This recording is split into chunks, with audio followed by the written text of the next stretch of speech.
think about. Death is swept under the carpet in our culture. In the hospital, they try to keep you alive from utter desperation. They won't take the mockery. Well, of course, we've made death howl with all kinds of ghouls. We've invented dreadful afterlives. I mean, the Christian version of heaven is as abominable as the Christian version of hell. Nobody wants to be in church forever.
They try to keep you alive, utter desperation. They won't tell the mockery. Well, of course, we've made death howl with all kinds of ghouls. We've invented dreadful afterlives. I mean, the Christian version of heaven is as abominable as the Christian version of hell. Nobody wants to be in church forever.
reluctant to make this video, but I'm going to do it anyway because I think it might resonate with a lot of people out there.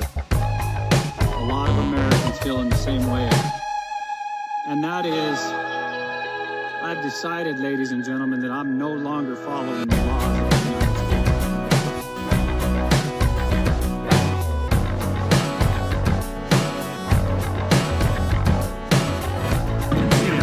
Syria. What's your name? Ilan. Ilan? Why'd you come to the U.S.? Why coming to U.S.? No? English.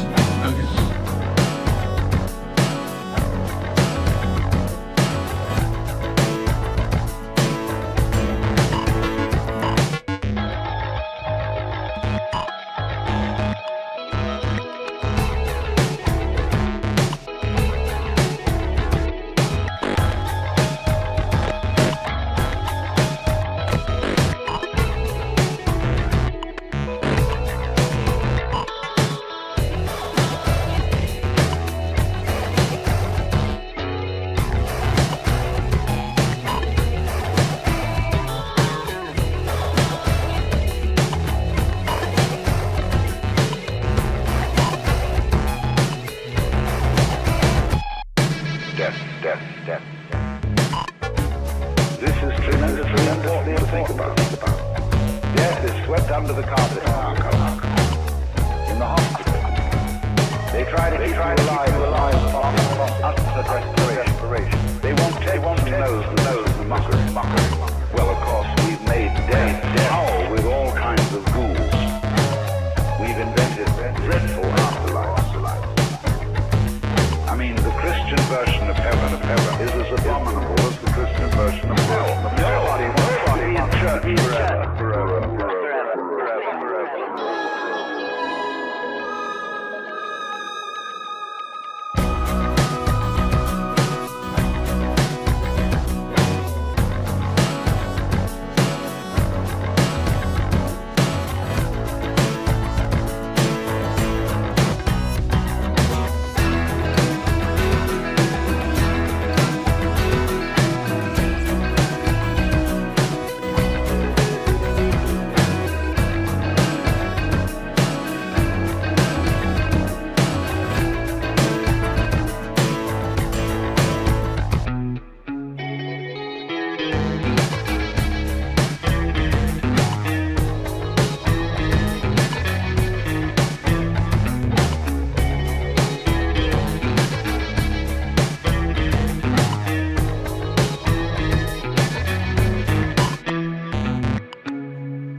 Today I'm going to be teaching you how to use Frog's pronouns in sentences, so let's go! Frog's pronouns, that sounds so cool! Frog is such a great person. Frog's smile is so contagious. In fact, I saw Frog make a whole audience smile. I think Frog should be very proud of Frog's self. What? Today If she's a frog, Clint is Kermit. And they both gay. Welcome back, beautiful and amazing human beings. I didn't even know what that one meant. My name's Luke Kardowski of thebestpoliticalshow.com. As of course, we have a lot to discuss today. There's so much news to get into. As of course, we have illegals crossing into the United States guaranteed $10,000. There's the Courage to Serve Act. Trump just had a short list of his VPs, and Google Gemini AI just apologized for replacing white people. What in the world is going on here? Well, we're going to be talking about that plus a lot more, all for the next 2 hours. So make sure to, of course, to click the subscription button and to share this broadcast with your friends and family members. As of course, you guys sharing this link is more important than ever, and your participation is greatly appreciated. One way that you guys get to participate in the conversation is to also sign up to LukeUnfiltered.com. If my producer is watching, he's going to be putting it in the comment section so you guys could easily click on it. It's also in the description. Click it right now. Join for less than $8 a month, and then by doing so, you guys get access to a lot of exclusive videos, 10 plus years of exclusive videos. We're going to be doing an in real life meetup this March 2nd in Fort Lauderdale, Florida, and you get the ability to call into the show and ask us whatever you want. I am in the chat room right now. Sign up to LukeUnfiltered.com, and of course, we will be talking to you shortly in just a little bit. Another way to participate in the conversation is, of course, through Rumble Rants and Super Chats, and of course, mysuperchats.com, our own website that only takes a 3% service charge and allows your text to actually show up on screen. mysuperchat.com. We appreciate any and all super chats, as of course you guys help fund this independent media organization that is reliant on you guys. We don't do a lot of ads, rarely if we ever do, and that's why your support is more crucial than ever, and we cannot thank you enough for all of your support, all of your help, which really does mean a lot to us. As of course, joining us for today's conversation, we have a lot of really interesting human beings in studio here with us today. One of them, Clint left a big coffee bag in front of. His name is Andrew. Andrew, for the people who might not know who you are, we have a long history. We go back a very long time. Who are you and how would you introduce yourself? I would introduce myself as, right now, the creator of the Alex Jones video game. If you go to alexjonesgame.com, you can play as Alex, destroying the globalists, the NWO. You can go there and have a good time. It's not Hillary Clinton that you're shooting. It's not Klaus Schwab that you're killing. But you're having a good time defeating the globalists. In a video game, AlexJonesGame.com. my goodness, Yes. we gave you a list of like things that you can't say and do, and it's like out of the bat. It's like, yeah, we're gonna do this and come on. I said you Come wouldn't on. kill. I said you wouldn't kill. No, you just Hillary. stop saying the word. Just stop saying the word. Oh. We got a taser for all the unfamily-friendly people here that we're training to use on Clint here. So yeah, read that list. I was like, Andrew, make sure you read the list of Way the to YouTube, start the show, Andrew. the YouTube thought police. He was like, I read it. We also have joining us in studio Chris. Chris, for the people who don't know you, how would you introduce yourself? My name's Chris Masterjohn. I specialize in the art of biochemical optimization. I am specializing in trying to understand how we are all each unique and how our biochemical and nutritional needs change over time in response to the unchanging genetics and our changing life experience. And I have a PhD in nutritional sciences. I was assistant professor at Brooklyn College in health and nutrition sciences up until 2016. I left academia to work independently right around the time that the woke virus was starting to take over, and I feel like I escaped just in time. I also escaped New York just in time for some of the things that are maybe we're going to talk about in this show. I've been in Miami for about 6 or 7 months.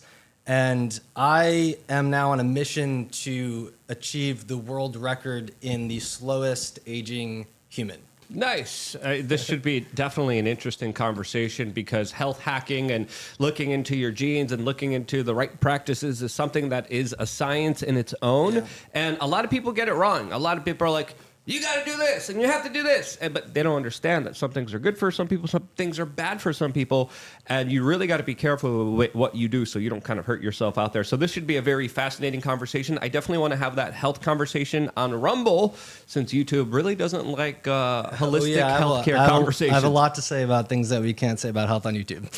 Yes, there's so many freaking things that is just absolutely crazy. I've been on my own independent health journey, so this should be a great conversation. Thank you so much for joining us. And just like yourself, I also left the crap hole that is New York City, and I love it here a lot more. Watch your shoes. Clint is in the house. Soggy Shoe Man in the building. Clint Russell, I am the host of Liberty Lockdown, who just received yet another strike on YouTube for telling the truth. Oh, gee, I wonder why. I tell the truth, Luke. That's why I tell the truth. We water it down for the first hour. Impermissible truths. That's the name of the game. And Liberty Lockdown, I dropped a new episode today that you will not be able to find on YouTube because I can't post anything there for weeks and weeks and weeks. So please do go to Rumble, watch it. Go to my X at Liberty Lockpod and watch it, or subscribe on your phone. And while you're there, subscribe to Liberty Lockdown and the best political shows so that you never miss an episode. And now I'm going to go fix the reverb on our audio line because I don't know why I hear a hum. I think someone did. But just really quick before you go, what's your Rumble channel? I believe it's just Liberty Lockdown. All right, let's Why make sure. Why are you Soggy Shoe Man? What's that about? Listen, we'll explain that portion on Rumble. That definitely isn't a family-friendly explanation. Okay. What was it, the show Sunday or Monday that we got into it? I think that's better, Clint. I don't hear the buzzing anymore. But there's a long, elaborate, funny story that came about with Soggy Shoe. It was with Josie and Ryan on Sunday night's episode. If people want the behind the scenes as to why we keep saying that.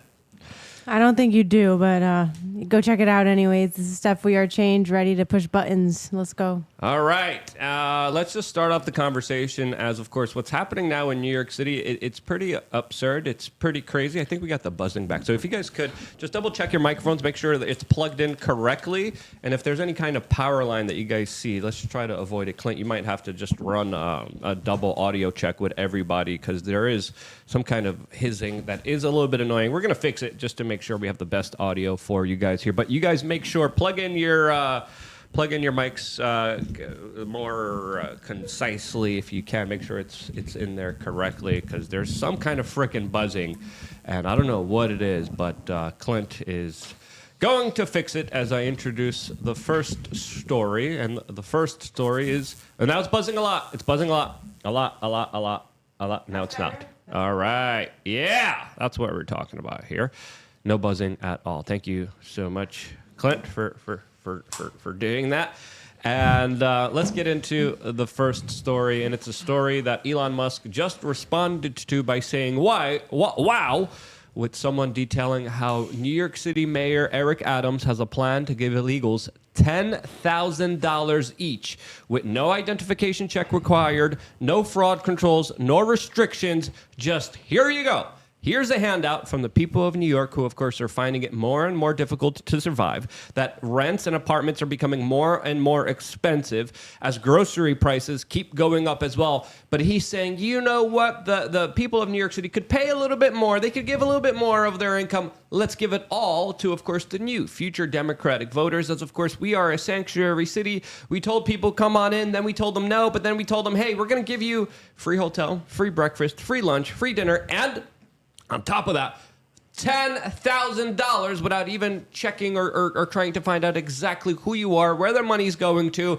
And we had the mayor actually face some criticism because of this. And now he's vowing to cut $1 billion from his $12 billion migrant budget plan. This is a crap ton of money. This is ridiculous. This is absolutely incredulous. Government spending when people are finding it harder and harder to make ends meet.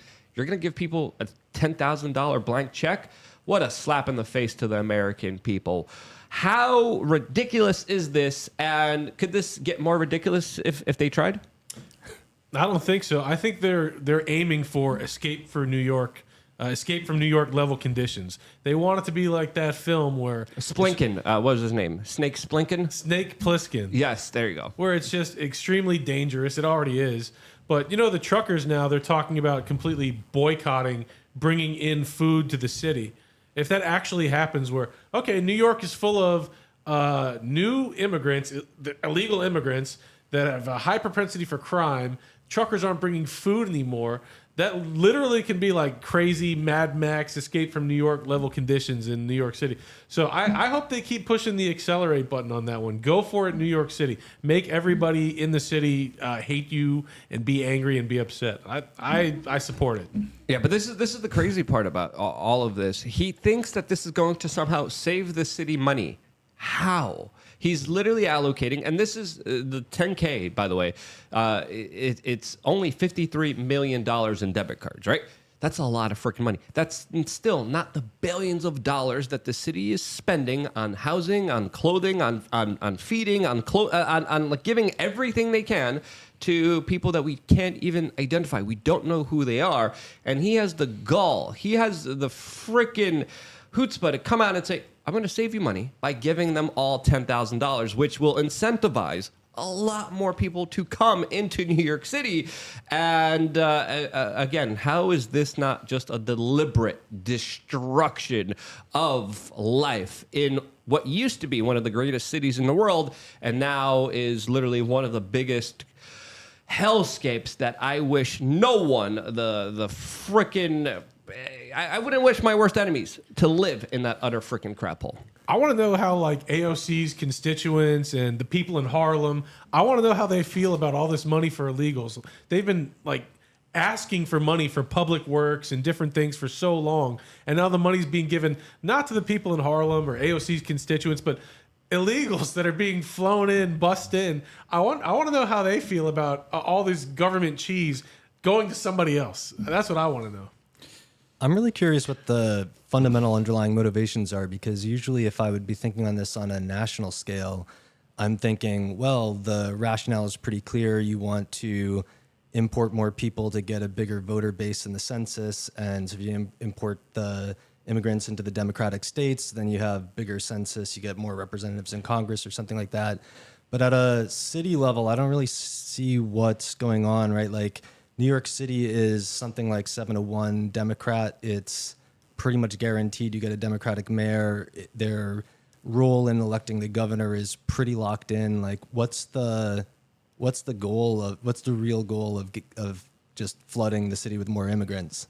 I think replacing the local population, screwing everyone else over, creating a larger divide between the rich and the poor, increasing the cost of housing, decreasing the cost of labor. There's many different kind of antidotes to this, not just the kind of intel agency connected human trafficking angle. There's also many different angles when it comes to, of course, slave labor for the multinational corporations. There's also the larger kind of action of just destroying a country from within. And I do believe what's happening right now, retrospectively looking back at it, taking a step back and not just seeing the representation in Congress that New York is going to be getting out of this, but to me, this is a deliberate sabotage. This is the weaponization of human trafficking. This is a larger kind of unconventional warfare that is being waged on America, specifically one of the biggest cities in the United States. And what better way to bring down the United States than by bringing down one of the most important cities, the kind of symbols of capital, the symbols of Wall Street? What better way than to de-incentivize any kind of form of business there? Well, I was actually kind of opposed to what Governor Abbott and DeSantis and other red state governors were doing when it came to these busing plans to try and transfer the problem to these other states to create the crisis there so that then maybe the federal government would do something. In hindsight, looks like it worked. This is because they are now feeling the pain. This is no longer just like, oh, you're a racist if you have an issue with this. It's like, no, their entire infrastructure in New York City is on the brink of collapse. In fact, they're now handing out more money to the non-citizen population than they are to the citizen population in many regards. So I think that this is tactically, it ended up being brilliant on Abbott's part to bust these people there, because before that, obviously there was still lots of migration, but it wasn't this fever pitch that force their hand to acknowledge the issue. I mean, as much as I enjoyed laughing at New York City a second ago, the reality is the migrants are uncontrolled once they come into the country. They're allowed to go anywhere they want. Taylor Hansen, a great investigative journalist, independent, he goes around the Phoenix airport. I moved to Arizona a few years ago. I saw this firsthand. There's illegals all over the floor, all over the airport. He's got video of it. He goes and asks them, like, hey, where are you going? They get a ticket. They go anywhere they want.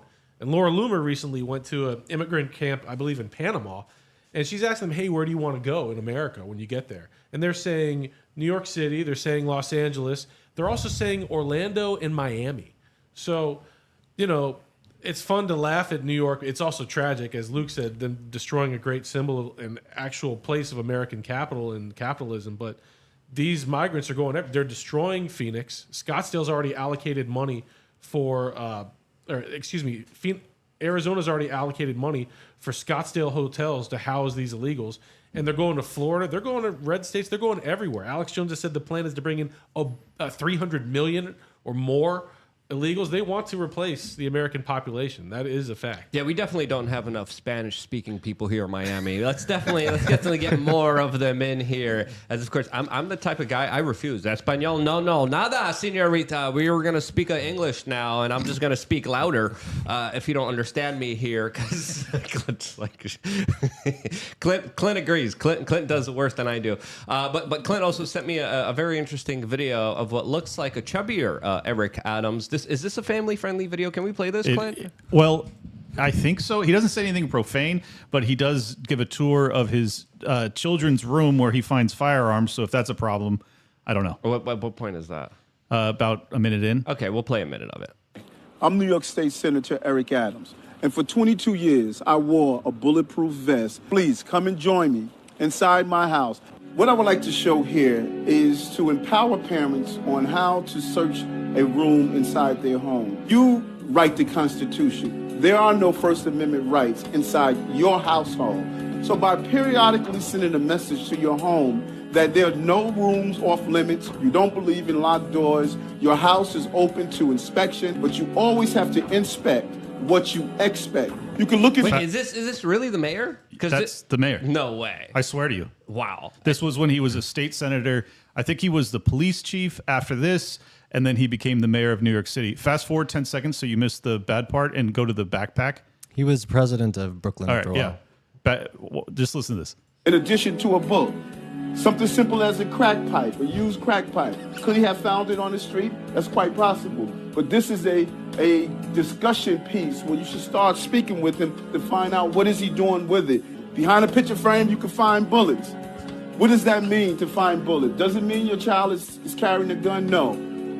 Where there's smoke, there's possible fire. Where there's a bullet, there's possibly a gun. The baby doll. How dumb is this guy? Like, freaking hell! How much of an idiot is he?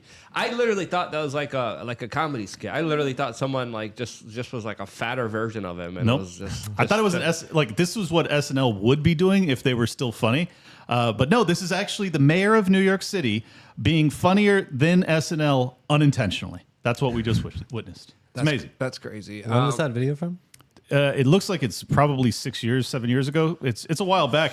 I just found it last night because Shane Gillis and the funny other comedian, anyways, they were doing this podcast and they played it, and I thought it was fake. I thought it was AI. So I had to immediately search for it, and when I found it, there's other parts of that video that we can't play that are just so hilarious. Basically, his kids look like they're drug kingpins, and he's talking to them about how there's no First Amendment protections in your home, but what he's actually talking about is the Fourth Amendment when it comes to legal search and seizure. And the guy he became the police chief and the mayor of New York City, and he twice references the First Amendment as if there's like free speech issues at hand. He's a moron. Yeah, and I mean, he's like, hey, look, there's crack pipes and bullets and your children. I'm like, what are you? Like, what? This didn't surprise me at all, and actually sounds really familiar to me, consistent with his personality. So I lived in Brooklyn when he was president of Brooklyn before he became mayor of New York City. And there was a period in time in 2015 when de Blasio first took office as mayor, and he got rid of stop and frisk. And there was a 7-month period where they were working with the feds to bust big gangs and drug dealers. But during the 7-month period before they started doing that, it was basically a free-for-all. And so I was in the 70th precinct in Brooklyn, and my year-to-date murder rate went up 700% that year. And there were shootings every day, and there were people getting pulled out. Like in the restaurants, they would not rob the cash register. They'd go around and hold up each individual customer in the restaurant. It was crazy. But there was a town meeting called with Eric Adams when he was president to come to the community to talk about the gun violence.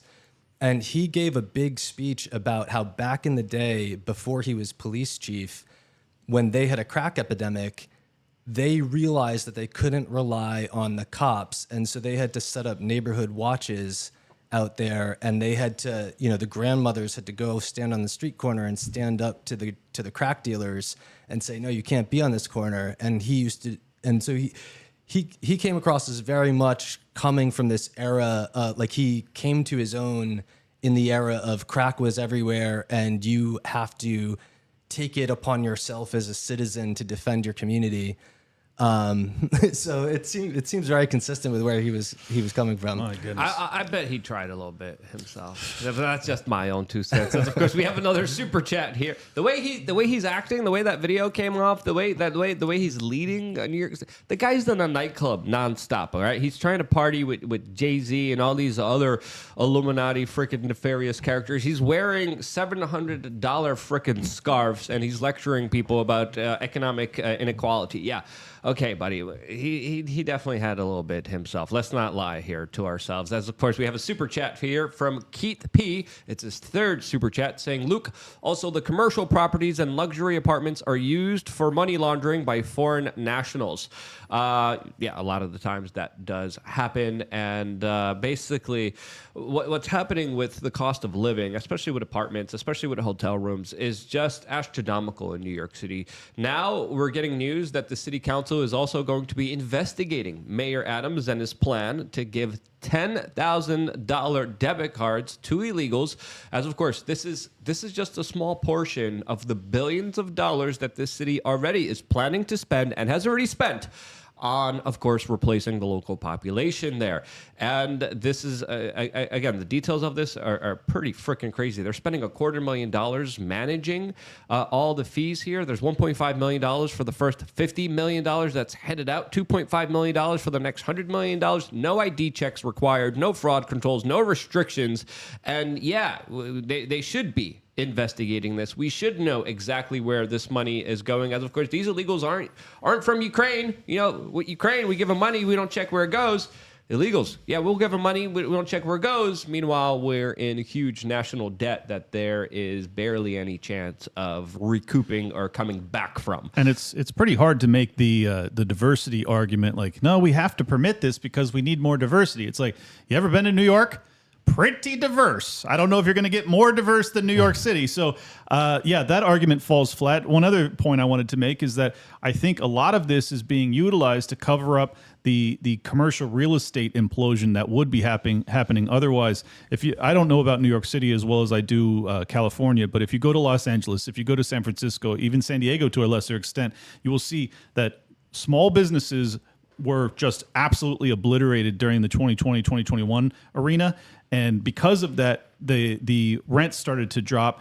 Because of that, you saw these regional banks that started to implode. If you remember, just a year ago, it got to be kind of a crisis level where the Federal Reserve and the Treasury actually intervened to create these bailout programs. So this is a big deal. And I think that if you actually look at the behind the scenes, I think that's a large part of the reason that New York City, San Francisco, Los Angeles are going to start to offer free housing to these migrants. But in reality, they are paying the commercial property owners to try and keep them solvent. I think it's a delay of the day of reckoning. Yeah, and restaurants and other services and sanitation services and cleaning services.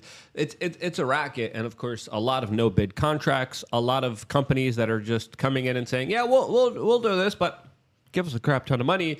And then, of course, the larger transfer of wealth happens is, of course, the politicians that are close to the businesses.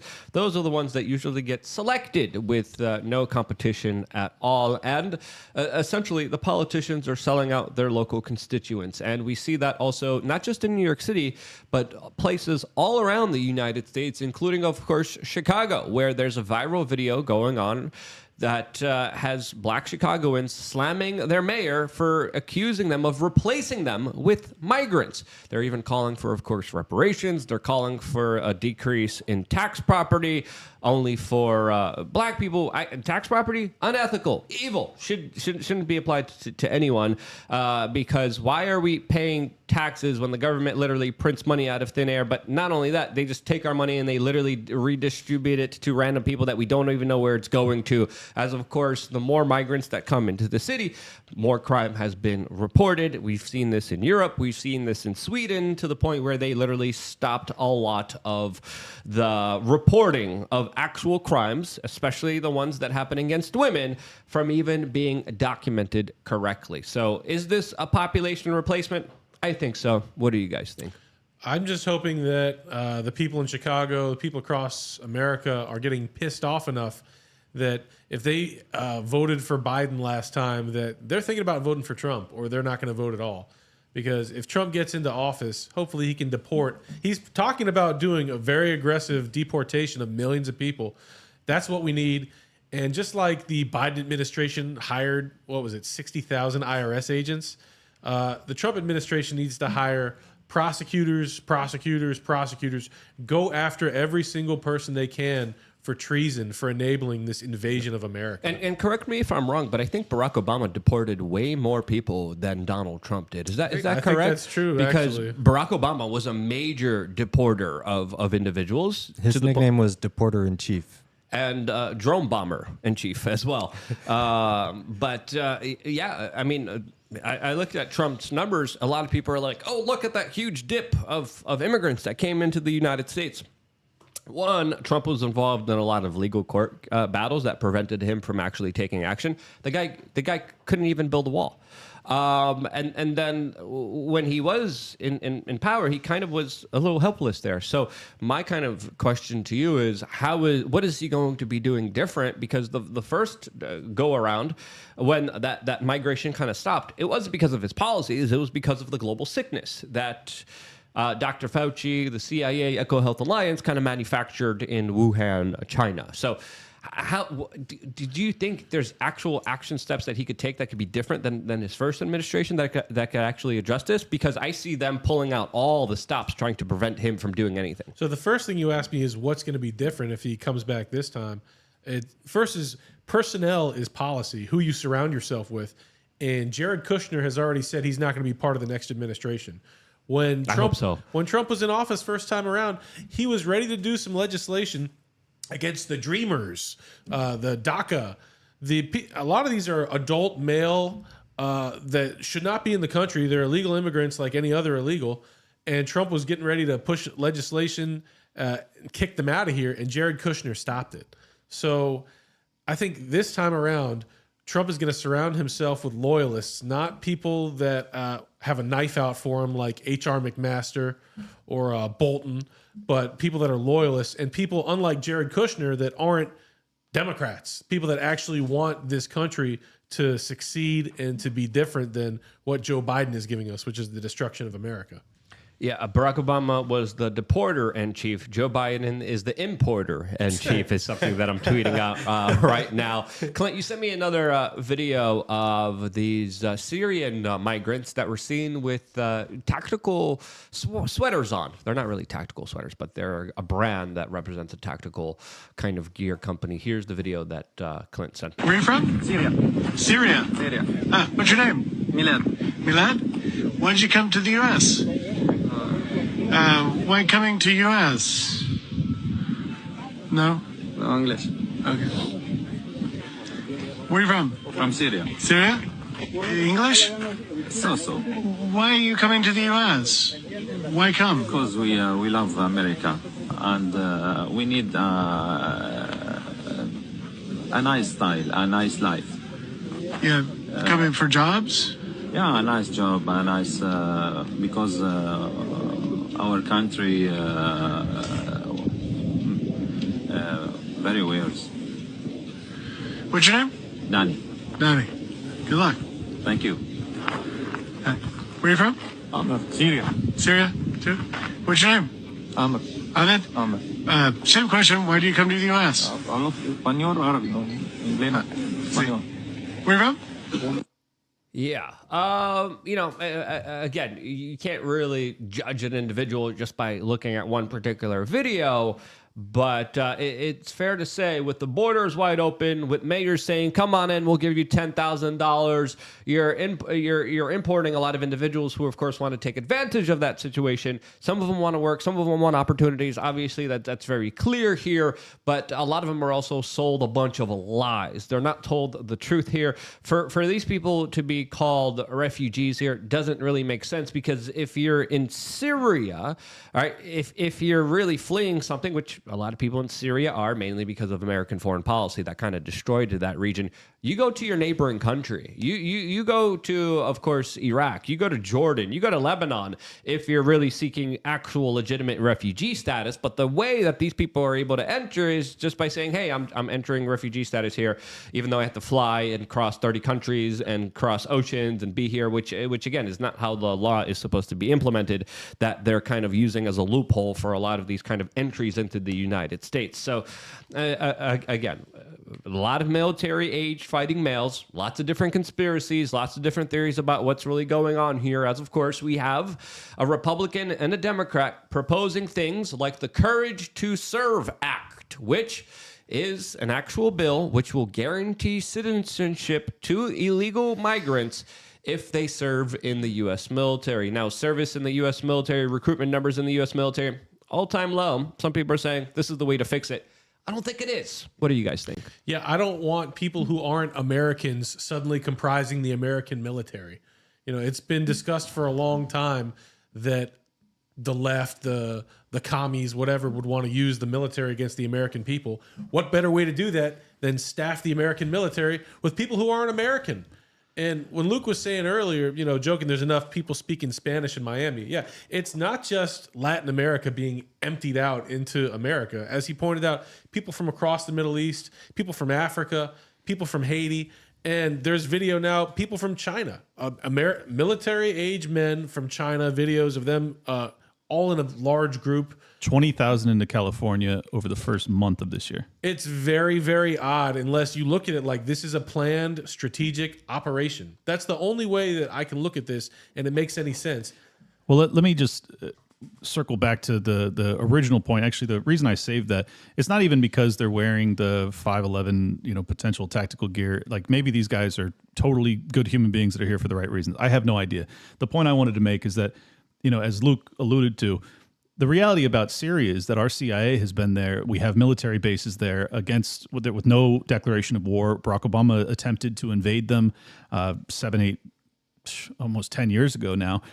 He ended up backing off because he couldn't get the will of the people, and then he threw it to Congress. Congress wouldn't vote for an invasion, but that didn't stop them from doing their Black Ops programs and putting U.S. military bases and U.S. troops, which, by the way, we just lost 2 of them just a week ago, and that was almost casus belli. We almost went to war over it. So this is the immigration crisis is a product of the American empire, and I think that is kind of the root of the issue. This is why there are so many people that are seeking refugee status. So if we can eliminate that as a factor, well, then we realize that these aren't refugees. In fact, the vast majority of these people are doing it for economic reasons, which you do not have any legal right to enter America against our laws if you're not actually a refugee that's fleeing a war-torn nation or something to that effect. So let's stop with the tearing these nations apart via war, and then we could actually deal with some sort of legal immigration program to make sure that this does not get out of control, which it clearly is. Or at least just have some measures being like, okay, if you want to enter, these are the kind of requirements here. Okay, we've got a project we're working on with NASA to do some deep fake Photoshop stuff. So we need all the best Photoshop artists from India. We get free India Photoshop visas for all the Indians who could make NASA images look really cool and interesting. That's all done by AI now, Luke. I don't think they need them anymore. That's true. I'm just giving an example of saying, like, hey, there's a need. We should have a demand based on people's kind of skills, people's kind of acclimates, and who they are as individuals. And we should really be going after, if we're going to be importing people, because there is a population crash. Number one, we should be prioritizing kind of more nationalistic policies that incentivize, either through tax incentives or monetary incentives, that allow people to have families, that allow people to, of course, live comfortably and be able to be supported while having families, not just supporting single-parent households here in the United States and incentivizing that through the fiscal policies that do that. But if you really did give a damn about this country, there's a lot of things that you would be doing completely differently. And sadly, they're doing the exact opposite of that. Truth be told, like, I agree with you, obviously, that it's not a great idea to have your military filled with people that aren't Americans. However, the guidelines that they've changed so that you can have more and more, LGBTQ members of the military, and they're obviously targeting, college graduates that come from the progressive worldview. That's concerning in its own right. Like, I would almost have more faith in these, like a Mexican migrant that wants to become an American citizen than I would a college graduate out of Wesleyan. Like, those people I'm really afraid of, and I don't want them in the military at all. I think the answer, as usual, is that we need to diminish the size of the state, and then this won't be such a huge issue. But we're ramping towards World War III while we are, like, on one hand, we're trying to suppress the domestic population and reproduction rates. We're totally disincentivizing people from getting married. The inflated currency is making it harder and harder for household formation. And then simultaneously, we open up the gates and we allow any migrant of fighting age, and then we say, hey, we're going to fight World War III. You want to become an American citizen? This is how you do it. Oh, by the way, we're also bankrupt. So, like, this is a catastrophe. And I'm so sick to death of the libertarians that are just going, public property is okay, and we can't have regulations. That makes you a tyrant. Dude, if you want to live in a dystopic hellhole, allow this to continue. Have nothing to say about it. You should be dismissed if that's your perspective, and I mean that.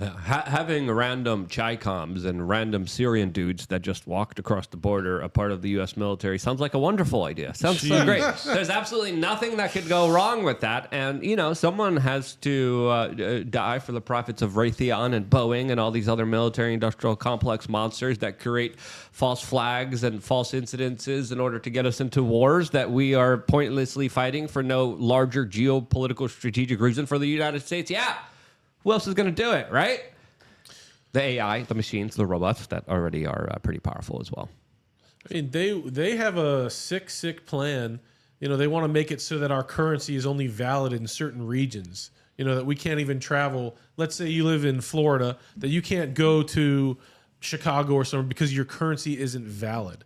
They want to have such dystopic regulations on the people. How could they ever enforce that if they had a patriotic, American-loving military, American-loving populace? That could never happen. They have to bring in these third worlders. They don't care anything about the Constitution. They don't understand the Bill of Rights or even the concept of rights. What we have in America is so unique and not found anywhere across the world, really, that bringing in migrants that don't understand this country, yeah, okay, I enforce this law, fine. Whatever you tell me to do, I want my citizenship, I want my government welfare. I'll do whatever you want me to the people that are already here. So, but Andrew, the majority of college graduates in this country, they don't value the Bill of Rights. Most of them think that like banning AR-15s is a debatable issue. I mean, these people are totally brainwashed. They don't value. Honestly, I honestly believe this. I think that the majority of immigrants have more in common with the American ethos than the American college graduate. You can say that, but you look at the numbers, and immigrants to America,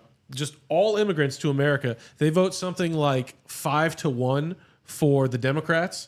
And by one more justice, DC versus Heller would have been 5-4 the other way, literally ending the Second Amendment. And that was only a few years ago. So you're right. You're right about that. You can say, oh, the migrants, like they say about the Catholics from Mexico coming here, they have Christian ethos or they have American ethos, but they vote Democrat, and the Democrats keep trying to take all of our rights away as much as they possibly can. We need the Slavics. Where are the Slavic Gopniks that are going to walk through the frickin' southern border right now? You guys have it in you. You guys are tough. I know you guys guys are allergic to the sun here, but I think we need more Eastern Europeans who hate communism, more Cubans, more people. Just come on in, guys. I mean, it's free. You get free handouts. You get free checks. Why the frick not? I want to start a mass mobilization right now of all my Adidas wearing homies, all my vodka drinking friends.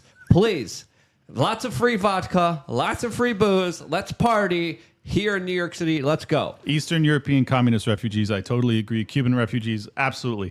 Welcome, open arms. I will even show you where to pick up ladies. But the point I'm making is not that the broader... He's going to bring them to a shoe store. Yes, exactly. I got to find out about this joke. It's not, my argument is not that the broader migrant demo is going to vote Republican or value the Constitution. My argument is rather that even if you were to close off the borders, if you don't deal with academia, if you don't deal with social media, if you don't deal with Hollywood influence, the younger generation has already been indoctrinated to such an extreme degree. I don't think you win regardless. No, that's a separate issue, but that's a valid issue. That's why I made Alex Jones the video game. If we don't have culture where it's strong man doing fun things, then yeah, the rule of cool. We have to make things cool that make it cool to be a strong man, to be a liberty-loving American. So yeah, AlexJonesGame.com, the Alex Jones video game. We need movies. The Daily Wire is putting out movies, but they don't look so good. But we need right-wing culture to make a comeback so that it's cool to be a man. It's cool to stand up for your rights. We need Slavic squatting culture. We need tracksuit culture. We need, seriously, the Polacks, you guys travel all over the place. You go to freaking England. Why are you in England? Or come to the United States now. The doors are open. The incentives are there. Let's go. I was just thinking about this last night, actually. Like there's such an enormous void for decent content. Like, because if you watch, like, I remember during lockdowns in particular, they started to have to like force feed us foreign content because they ran out of American woke garbage. You remember that? But it's like, if you just produce movies that are actually focused on character development and have any sort of affinity for America, like, people will eat that up, because especially my generation, like, we're just starving for it. It's so sad to watch the average thing that is produced and put out to the widest audiences in America these days is just so disheartening.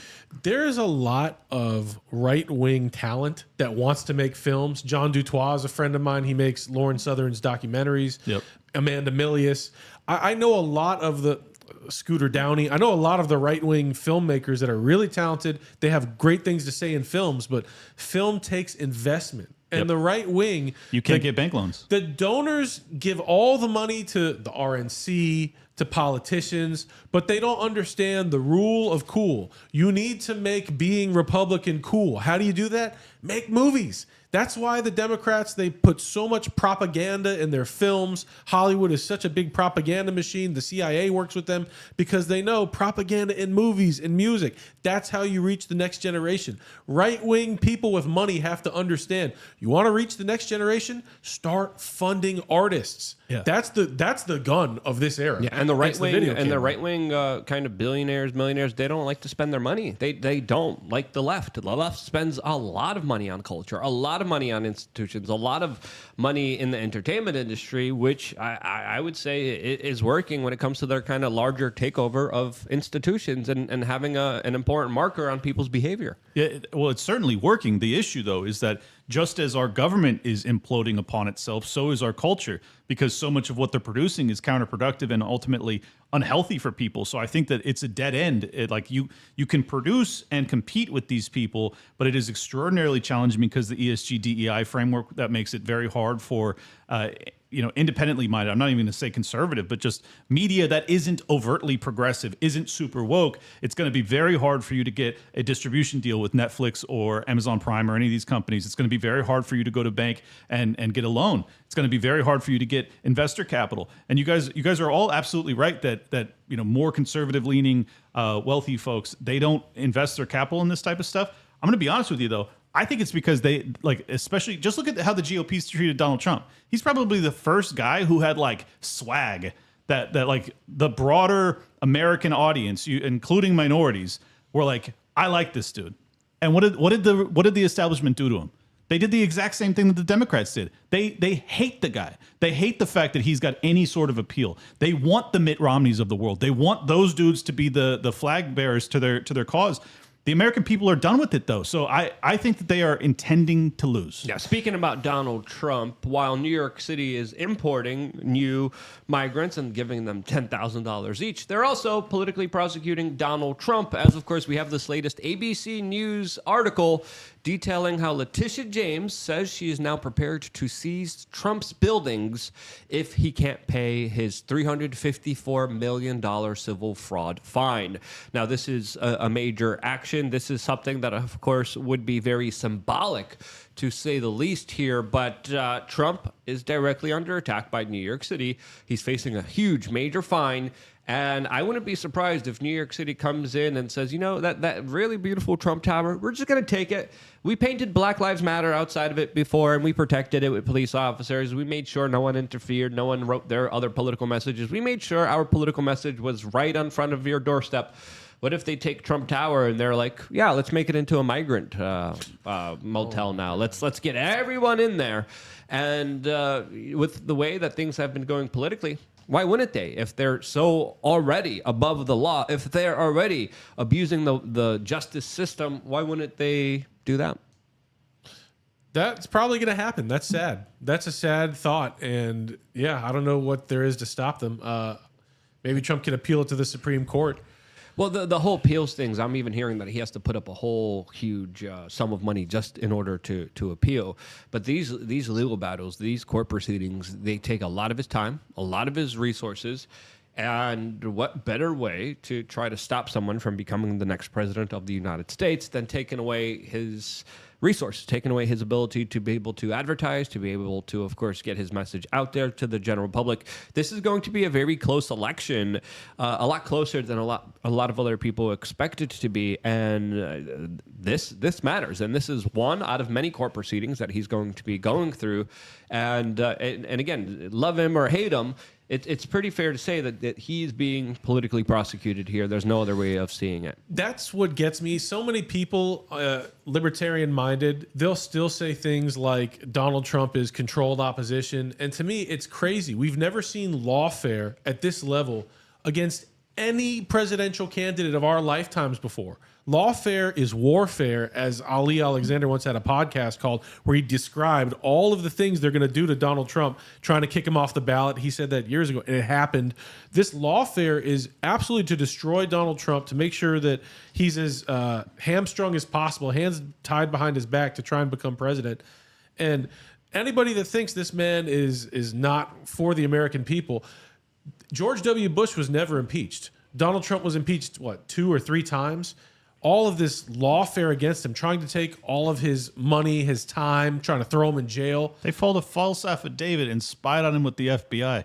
I mean, look, I agree with you. I'm very frustrated with some of the libertarian community. I think the vast majority of libertarians do recognize that this is prosecution and persecution of a political dissident. Regardless of how you feel about Donald Trump, it's evident that's what's happening. And if you think that they're going to go for Donald Trump like this and they won't come for us like that, you're out of your effing mind. Of course they will. This is the whole reason that I'm constantly in the defensive mode with Donald Trump, is because I recognize not only is it a threat to the political, competitive environment, but also this is a major threat to property rights. I mean, what we're talking about in New York City, where they are basically intervening on behalf of a bank that didn't have a loss, didn't have a complaint. They are now dictating that a wealthy real estate developer who did nothing wrong can no longer run business in New York for 3 years and is facing over $500 million in fines. If you think that isn't sending a chill down the spine of every single job producer in New York City or any blue state all over this country, you're stupid. This is so obvious. As a business guy, I'm telling you, everybody is hearing this. And the business people that aren't hearing it, the only reason that they're not taking it seriously is because they have already imbibed of the progressive worldview and they think that they're going to be able to get away with it. They're wrong too. They will come for all of us eventually. This is precedent setting. We have to stand with Trump, even if you don't like the guy. That's the truth. Yeah, love him or hate him. I want to add an angle to this. So I think one of the things that's been going through my mind is like how the math works out with who's going to pay for what. And I think a lot of this, just give them $10K type of stuff, is very likely to provoke a fiscal crisis. So one of the guys that I follow, his name is Tom Luongo, and one of the unique ideas that I got from him is, as a libertarian, I don't like the Fed, right? But he's pointed out that geopolitically, remember, Powell is the head of the Fed. Powell was appointed by Trump. Powell has been basically trying to do the opposite of what Yellen has been doing as Secretary of Treasury. And he argues that the Powell Fed is on the side of the New York banks, which we shouldn't love, but they are trying to preserve their power from the centralized Davos crowd in Europe, right? So if the New York banks lose to Europe and CBDCs take over, they're going to be centered in the old aristocracy of Europe, and the power is going to be over there. So Powell's not on our side, but Powell is on the side of the New York banks, is aligned with Trump, is generally aligned with classical American pro-bank ideals, which is very, very different from Yellen, right? So what's been happening over the last couple of years is Powell has been winding down the money supply once he was reappointed, and Yellen has been trying to spend the money. And one of the issues here is that if the dollar gets too strong because of tight monetary policy in the United States, it will put the European Union will have to straddle two opposite priorities of trying to preserve themselves politically versus preserving the euro against the dollar. And so I think a lot of this stuff might be, if we go back in history to New York, we can look at the history of when the tax base left the first time and New York got in a lot of debt. And what did they do? They went to the president of the United States and said, we need a bailout. That failed once, then it came in and went through. I think New York could just be saying, like, make the tax base go away, give all the money to the immigrants. We want a fiscal crisis that we will lay on the hands of the federal government.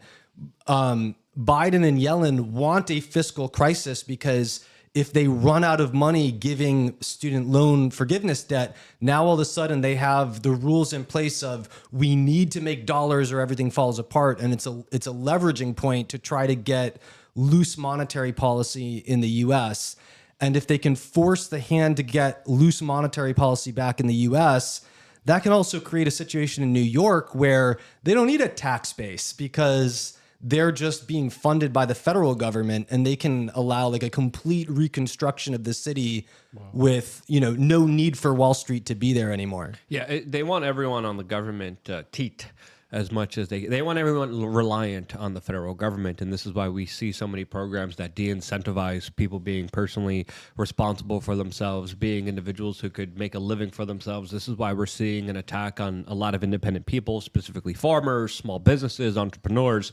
And this is bound to get way worse. Of course, some people say global communism is really what they're after. But when it comes to Donald Trump, what you guys were saying beforehand, love him or hate him, and again, he's not a perfect individual. I don't think any individual deserves to be worshipped. Everyone deserves to be treated equally and held responsible for their actions. But I do believe it is fair to assess that after they're done with him, and if they do take him down, that they're going to be going after everyone else. Yeah, and, they're trying to. I mean, he is standing in the way, and give a props a man when he deserves it. He's faced a lot of onslaughts of very unfair attacks that have been absolutely filled with freaking lies, and therefore he deserves credit. I totally agree, and I think that what they're attempting to do is create, like, we already described this as a uniparty, right? But we say it kind of in jest, like there is a little bit of an opposition when you talk about a handful of the members of the Freedom Caucus and the GOP. I think what they're attempting to do is create truly monolithic rule. They want to have everybody that runs as a Republican is a Lindsey Graham or a Nikki Haley, and everybody on the Democrat side is obviously an enemy of the American people. So it's like, once you have no options, I don't think that Trump's a good option either. In fact, I won't support him because of what happened in 2020. But regardless, I still want there to be two options, at least. I mean, they're trying to take it down to one. And once there's one, there's no escape. And that's my greatest fear, is that, like, if Trump goes down, if they're able to either take him off the ballot or reinforce the election or whatever, I mean, it gets really dark really quickly. Trump just gave us a short list of individuals that he's considering to be his running mate. He included individuals like Ron DeSantis, like Ramaswamy, Noam, Donald, Gabbard, and Scott. And it's interesting to see these levels of individuals that he's considering for VP, as of course this kind of highlights where his mind is at. This was after a Fox News interview with Laura Ingraham. And I was kind of wondering, I think maybe we could go around the room before we leave for greener territories and go to Rumble where we have more free speech. Who do you guys, out of the short list of Donald Trump's picks, would you like to see as his running mate and vice president? Vivek. I don't believe the short list at all. Old Rose Swig on Twitter, Swig, he says it's not going to be any of these people, and I think that that's probably true. I don't believe the short. If I had to pick, but Donald Trump was asked specifically by Laura Ingraham, "Hey, these are the individuals. Are they on your short list?" He said yes. He did say that they're on his short list. He didn't say those are the only people on his short list. So I don't think it'll be any of them. If I had to pick one, I'd probably pick Byron Donalds. I think he's a strong representative. I like him. Out of all of them, including Gabbard and Ramaswamy, and I'm not a fan of Gabbard for various reasons. She was anti-gun for a little while. There's other red flags in her past. She's also a member of the Council on Foreign Relations, but I think she still represents a kind of big FU to the system in a way where she could bridge the gap between a lot of the leftists. And let's just say Mike Obama comes out of nowhere. What better way to counter Mike with than with Tulsi? Let's say that Tulsi was actually upstanding and was for everything good. She's still a woman. I don't want any woman near the executive office. That's not a joke. That's not a dig at women. Men need to be in authority. So to her. And Vivek, I hate to say but it. How do you really feel, Andrew? I want her to make me a sandwich. That's how I really feel. No, Vivek Ramaswamy, I know people that work on his campaign. I know that he would staff the administration impeccably. Trump calls him Mr. Perfect. Like, he would do things perfectly, but I don't want him to be the president. I don't want there to be someone that doesn't believe in God as the president. And I think he'd do such a good job as VP that he would be the next president. So I don't want Vivek either. So I like Byron Donalds. He's solid, but I would bet that it's somebody not on that list. I don't know who, Devin Nunes or somebody super competent that has political experience. I think that's who Trump is going to pick, someone we're not expecting. Can you explain to me how you just said that Vivek would do such a good job that he would be the next president, but because he doesn't believe in God, that cancels out all of the good job? Yes, for me, even though he would do an excellent job staffing the administration, I don't want him to be the ultimate man in power. I just don't want that. I want someone that believes in God to be the president. That just, maybe I'm wrong. Do you think that Donald Trump really believes in God? Donald Trump 100% believes in God. Okay. I don't think that he's on his knees praying every single night. Maybe, I don't know. I doubt maybe it. he is. Maybe he's not. If I had to guess, I'd say that he's probably not. Yeah. But I know that he believes in God. I think after going so much prosecution, there has to be some kind of greater religious belief to continue his kind of path. Because how else can you not? Because I mean, otherwise, like it just doesn't add up for me to face so much backlash, to face so much problems, and then still keep going. That's how a lot of people, and there's credit for that. That's how a lot of people find God too. That's how I started. There must be God. I was agnostic when I was like 20, and I started seeing all of the evil in the world, and I realized, okay, all this evil, the devil's real, there's evil in the world, God is real, and that's how a lot of people find God. And I need someone that has that connection to God to be the president. Even, Vivek can do a great job. He can do a lot of things. I personally want him for Secretary of State. I think he'd be really good, but I just want somebody that believes in God for president. Andrew, I feel like you make such a great point because it really brings us to why are we here? What is this all about? Like, we want someone running that actually does have faith in something greater. I think that this is a great point that you bring up. Thank you. Yeah. Clint, who do you want to see out of that short list as VP? I'll go with the godless Vivek. I think that the cookie mark guy. The circumstances are so dire, and Vivek is, in my opinion, the most capable new addition to the GOP, if not the most capable GOP member since Ron Paul, in terms of rhetoric, ability to deliver, just capacity in a corporate level of hiring, firing, understanding his grasp of DEI, ESG, his understanding of what transpired during 2020 when it comes to the FBI, CDC, FDA. he's just such an enormous asset. I think it would be a catastrophic mistake to overlook him. And let me also add, what I'm most concerned with is not so much a belief in God as I am a concern with the belief in the Constitution. And I think that many of the founders of America were in fact agnostic themselves or deists. So that to me is priority one. Can we actually maintain the Bill of Rights, and not maintain it, but can we actually reclaim it? I think someone like Vivek has the potential. Whether or not he'll deliver, I have no idea. My greatest concern with Trump would be that I still don't think that he understands the way the public health establishment took him out. And so I think Vivek does get that in a way where if he was, if he had Trump's ear, that would protect him and steer him in the right direction a lot. Yeah, I definitely agree with that as well. So would RFK Jr., so would Tucker Carlson, so would Tulsi in a way. Oh, for sure, RFK, yeah. and I think he definitely needs someone. I gave my explanation on today's YouTube video, but Steph, who do you want to see out of that short list as a VP? Oh gosh, I mean, you know what? When I looked at this list, what came to my eyes was DeSantis. I thought that was pretty interesting, not because of who DeSantis is or anything like that, just the fact that he would actually pick someone that was running against him. Well, yeah, that's how politics usually kind of runs. But you got to pick one, Steph. Who do you want to see as Trump's VP? Scott, DeSantis, Ramaswamy, Noam, Donalds, or Gabbard? And put the camera on you. I don't know. Pick one. She's you got to going pick none one. of the above. I like it. Yeah.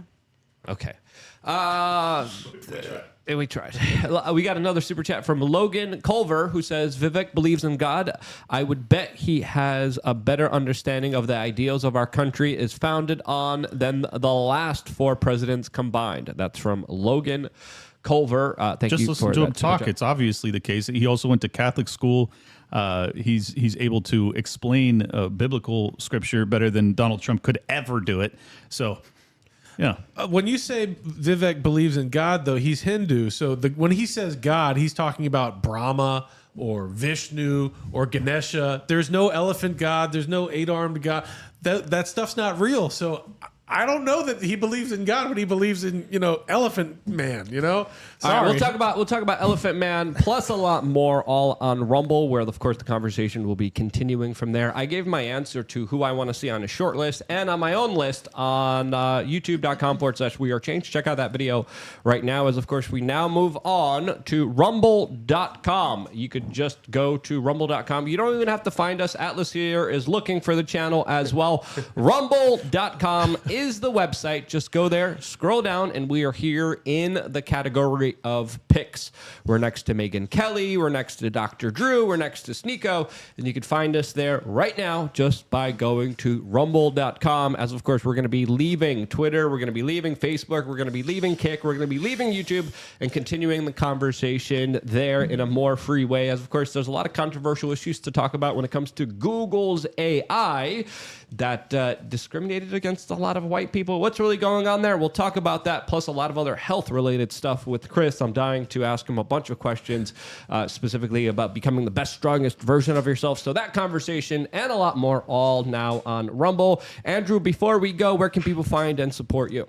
You want to support me? Support the Alex Jones video game, alexjonesgame.com. We're also on Steam. The game is super fun. I'm not going to say what you can do because that's not advertiser friendly, no, YouTube friendly. But, there's a lot of fun characters in the video game. They might resemble people in politics that you don't like. So go to alexjonesgame.com. And if you want to follow me, I'm on Twitter, twitter.com/theandrewmeyer. Chris, where can people find you? I'm Chris Masterjohn. I'm at chrismasterjohnphd.substack.com. Come join my newsletter and get optimized with me. At Liberty Lock Pod on X. Since I just got another strike, I would really appreciate it if you would support my work so I could continue to feed my 15 kids from my soggy shoe factory. At Liberty Lock Pod on X, subscribe, and libertylockdown.locals.com. Liberty Lockdown's the show. I will also be on Tower Gang at 9:15 tonight. Do not watch that. You can find me on X at StephWRC or on Instagram at